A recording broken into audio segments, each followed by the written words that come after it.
Hello, my friends. I think we're back. We had some problems with our internet, but I think we're all good now. Okay. Okay.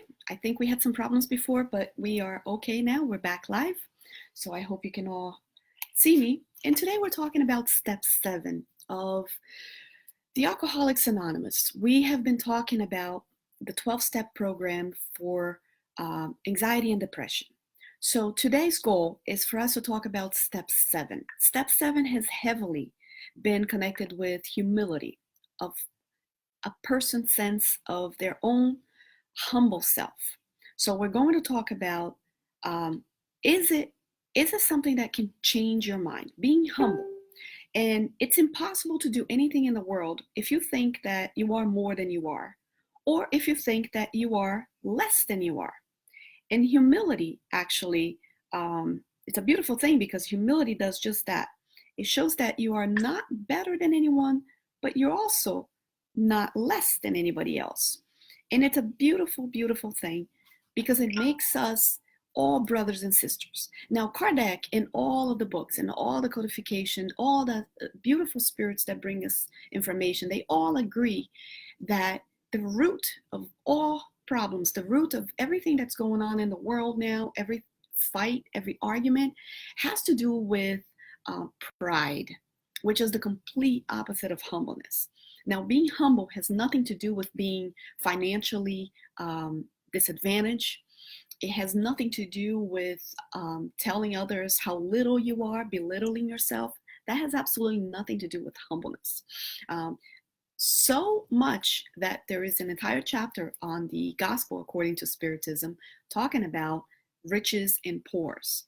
And if we think about it, how many riches, let's talk about in an economic way, in a financial way, how many people do we know or have you heard of or seen, people that have a large amount of money, but they are very humble.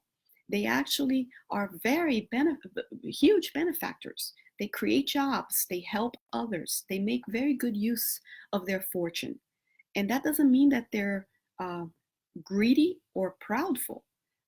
It just shows that they're using their intelligence to share what their knowledge is of making money and progressing others as well, helping others progress. And there are many people that are financially, I don't even like to say the word disadvantaged, but poor, let's put it that way, as far as money, but they are very attached to the little they have. And many are incapable of sharing the little bit that they have. So that's not the majority of cases, but that's just a comparison for us to understand that humility and being humble has absolutely nothing to do with how much money you make, but it has to do with your sense of being part of it all, of not being better, not being less. So step 7 has to do with humility. We have been through all the other 6 steps. I'm not going through them again, so you can look at the past YouTube videos here on Kardec Radio as well. But again, why is it so important to be humble? In the case of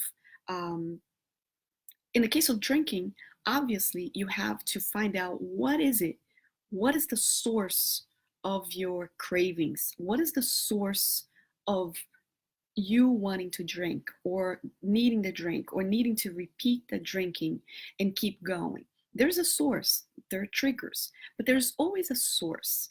And if we are not even humble enough to understand that we have some kind of fallacy, some kind of shortcoming, a problem, a need for help, then it's impossible to get help.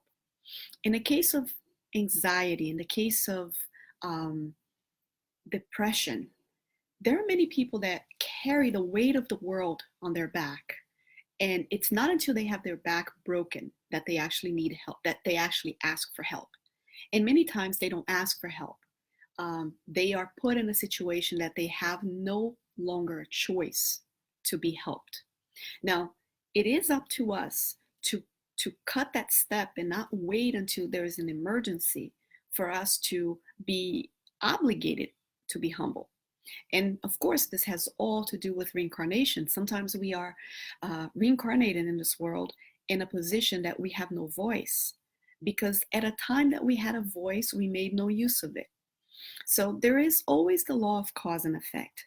There is no such thing as a victim. There is no such thing as we are just really victim of circumstances. But there is this beautiful thing that Jesus has brought to us, saying that love covers a multitude of faults. So there is no karma. Karma would be receiving exactly what you give. Jesus is so much more than karma, because can you imagine if he gave us exactly what we give? We would be lost. But he doesn't. He allows, and God allows us to redeem ourselves with a lot less work, but a lot more will.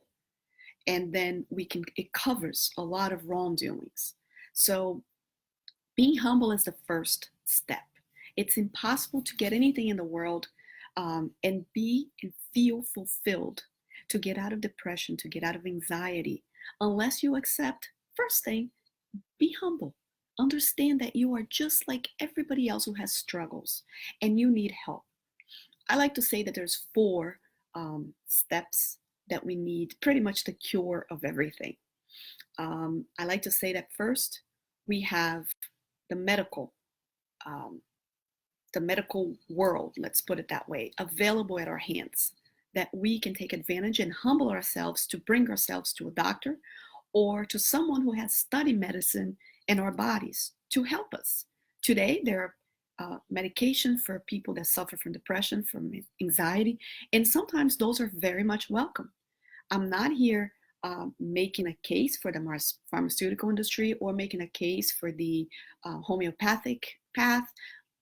It has to be what works for the individual. And it's um, very wrong for us to put everybody in a box, and very dangerous to say that a pill will cure this or you can go without the pill. It's very individual. Allow someone who has studied medicine, accept, if you're going through depression, if you're going through anxiety, and if you suffer already from a generalized anxiety disorder, panic attacks, phobias, accept that there is the medical community who can help you as well, who may help you. In the case of depression, same thing. How many people I hear saying, I will not take any medication? There was actually a lady that I spoke with, and she had attempted suicide, and she was completely thinking about suicide, and actually planning it. So it was very real. So when I brought medication, to the thought of, have you sought the help of a medical doctor? Her answer to me was pretty surprising, because this is someone I had just met. It was at a spiritist center that I was visiting, and someone said, Debbie, can you give this lady a word? So I knew nothing about her, but I knew how much pain she was in from the minute we sat down and she started crying, and she was telling me about her ideas of ending her life and her thoughts about it. So, and of course we brought her husband, and he was made aware, and she did not leave the center without proper people knowing and taking the necessary steps. But when I asked her, I said, have you thought about medication? Have you thought about depression medication that can help some of those thoughts and this and that? She immediately changed her whole demeanor, looked at me and said, I am a doctor in my country. So I said, then maybe you should know even more about the help that medication can bring. And then she says, I am a complete naturalistic medicine, pathway. I don't even know. I'm a little ignorant on the entire homeopathic process. Not completely ignorant, but I understand that they don't take a lot of the heavy conventional medication that most doctors will use in their office. And it's completely beautiful, because there's two ways that we can do this. And we can work actually together. When one thing doesn't work, we change our strategy. That's part of intelligence. We change our strategy. We don't even necessarily have to know more, but we have to be humble to change tactics. Look how, friends, just think about this that I'm just saying. Being intelligent is highly related to being humble, because it's not about how much you know, but it's about how you can change your tactics when something stops working. You see, that has everything with being using your intelligence. So in her case, when I asked that, she says, I'm a doctor. And I say, okay, so have you tried medication to help? I mean, you're in a, and then she says two things. One, she says, have you heard of the side effects of medicine for depression? I'm afraid of those. So that brought me the point that she truly, or perhaps did not want to end her life because she was worried about the side effects of medication and would be the last thing that somebody who wanted to end their lives would worry about because that indicates future and caring. And that brought me hope. And that's when I knew she needed help. She did not want to, even though she was talking about it, she had attempted, but attempted in a way that she knew help would come before the act would be consumed. Okay, so there's a difference. I mean, it's still very dangerous, but I knew there was hope inside of her. But the second thing she said was, in this country now, I clean. I've tried cleaning. I've tried teaching in Portuguese. I've tried all these jobs, and nothing puts me in the same position that I had before, because I am a doctor. And she had this really sad thing about her that being a doctor was a little bit higher than anything else. And I felt for her because the one thing that was missing was humility. And I know she could do it. She's a beautiful lady, very smart. But she was stuck to the thought of being a doctor in her country, and that she was not able to accept someone that perhaps had less education, formal medical education. And all I was there to show her was, you deserve to live. You are a doctor in your country, and here you can be so many other things. And I know that the root of her thoughts had to be in pride. Um, and that doesn't diminish, and it didn't diminish her pain. But I just wanted to bring this for everybody to kind of illustrate the need for humility. And then in step 7, then what happens then? First, take advantage of the medical community. Be humble. Second, the psychological needs that we have, the therapeutic need, the need to talk, to be emotional, um, humble, really, to be able to. And one of the steps in AA is actually just that. Pick a person in the world, a stranger, complete stranger, or somebody you truly trust, but tell them who you really are. Tell them to take out all your masks and allow someone to see who you truly are. And that is really therapeutic. So take advantage of psychologists, coaches, psychiatrists. Take advantage of someone who studies or at least has a very big interest for human behavior, or someone who truly cares and can do and can help you through a therapeutic process. Fourth, spirituality. We have to be humble enough to understand we are not gods. And the minute that you take God out of the process, you are already making yourself um, responsible, and you are the only being that can help you. And that is very hurtful to the process because you neglect to ask for help for someone who has more power than you to help you. And you see, that's why a lot of AA programs or anybody else is so keen on you allowing yourself to and permitting yourself to truly embrace God and embrace Him and understanding, oh my goodness, there is something bigger than me. And so there is someone, something that can help you.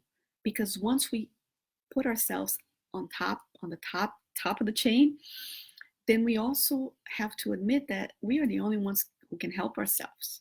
So, and the last step, I think, is to give, to begin to do something for others. So the 4 steps to pretty much the cure of all that I believe has all to do with humility. Accept the medical help of for depression, for anxiety, for anything.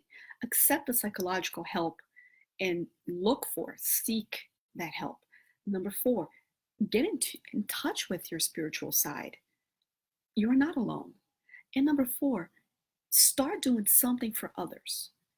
take the focus off your pain and put the focus, a little bit of the focus, into the need of someone that surrounds you, that is close to you.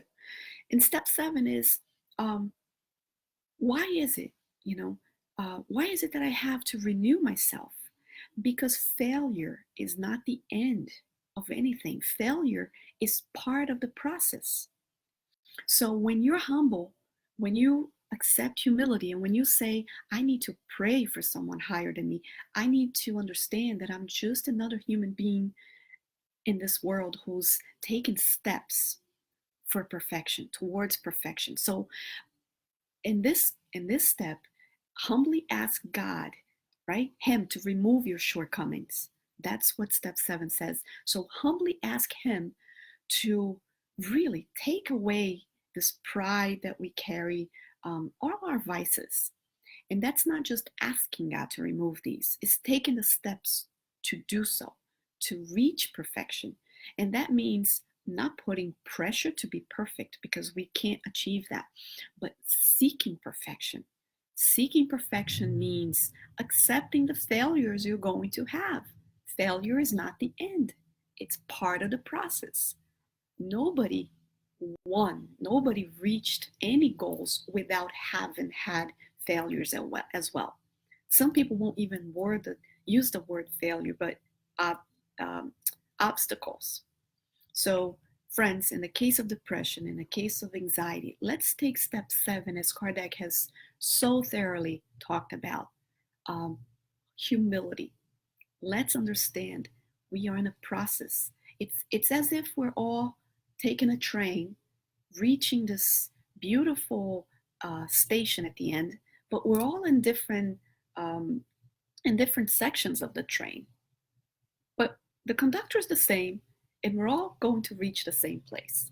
We're just in different sections. We're in first class, second class, third class, but it doesn't matter, because we're always trying to get to a better class. And I'm talking spiritually speaking, emotionally speaking as well. We're always trying to get a little better, a little better. And the more you want to better yourselves, the more humble you have to be, because it's not what's on the outside, it's what's in the inside. I'm going to leave you guys today then with this morning coffee for the soul, with step 7 of the AA, the Alcoholics Anonymous program, which says, humbly ask him to remove your shortcomings. And in the case of depression and anxiety, let's ask him, meaning God, to remove our shortcomings, to remove our doubts, to remove our pride, to remove our need, as at times to be needy, at times to be in control, at times to be right, but to remove this depressed state and make us see that everything is worth it.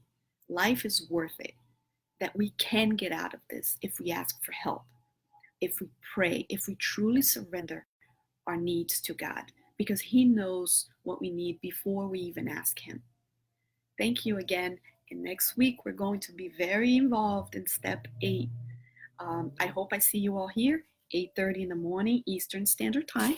And the videos are all here if you want to see any of the past ones. Welcome to Kardec Radio. I now go to my personal Facebook to do this in Portuguese. You're all welcome to invite those who can't speak English, and please invite those, if you speak a different language, invite those who speak English to listen to Kardec Radio, to listen to our many programs here. It's been a pleasure, my friends. Have a wonderful Sunday. Remember, humility. We're all in this together.